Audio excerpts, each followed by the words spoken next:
பிரபல பழம்பெரும் நடிகையான சவுகார் ஜானகி அம்மா இறந்து போயிருக்க விஷயம் ஒட்டுமொத்த இந்திய திரையுலகத்தையும் அதிர்ச்சியில் ஆழ்த்தியிருக்கு அப்படின்னு தான் சொல்லணும். அதாவது அவங்களுக்கு இப்போ 94 வயசாகுது. உடல்நலை குறைவாலையும் வயது மூப்பு காரணமாகவும் அவங்க இறந்து போயிட்டதா சொல்லப்படுது.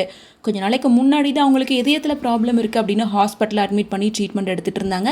ஸோ இந்த நிலையில் மாரடைப்பு காரணமாக அவங்க இறந்து போயிருக்கிறதா சொல்லப்படுது. அதாவது சவுகார் ஜானகி அம்மா தமிழ், தெலுங்கு, கன்னடம் உட்பட பல்வேறு லாங்குவேஜில் 380க்கும் மேற்பட்ட படங்களில் நடித்து பாப்புலரானவங்க.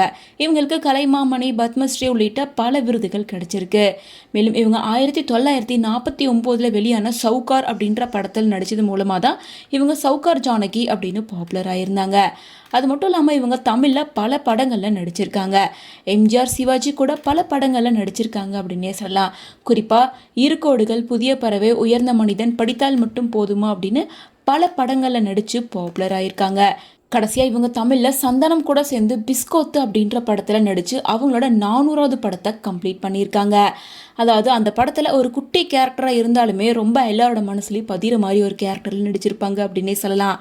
இந்த நிலையில் இவங்களோட இந்த மரணம் ஒட்டுமொத்த திரையுலகத்தையும் அதிர்ச்சியில் ஆழ்த்தியிருக்கு. ஸோ அதனால் பலருமே அவங்களோட ஆழ்ந்த இரங்கலை தெரிவிச்சிட்ருக்காங்க. சவுகார் ஜானகி ஆந்திரா மாநிலம் ராஜமுந்திரியில ஒரு பழமையான பிராமண குடும்பத்துல பிறக்கிறாங்க.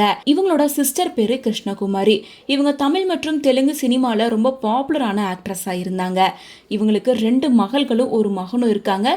இப்போ இவங்களோட வாரிசுகளான பேரன் பேத்தி எல்லாமே இப்போ சீரியல்ல நடிச்சிட்டு இருக்காங்க. மேலும் சவுகார் ஜானகி அம்மா அவங்களோட கடைசி காலகட்டத்தை சென்னை ஆழ்வார்பேட்டையில இருக்க அவங்களோட வீட்டில் ரொம்ப சைலண்டா வாழ்ந்துட்டு இருக்காங்க. பேரம் பேத்தி அப்படின்னு ஃபேமிலியோட ரொம்ப சந்தோஷமா வாழ்ந்துட்டு இருக்காங்க.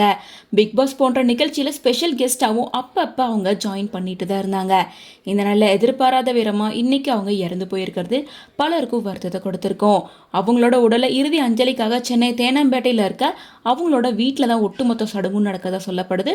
ஒட்டுமொத்த தென்னிந்திய திரையுலகினரும் ரசிகர்களும் அவங்களோட உடலுக்கு அஞ்சலி செலுத்துகிற விதமாக எல்லாரும் வர ஆரம்பிச்சிருக்காங்க.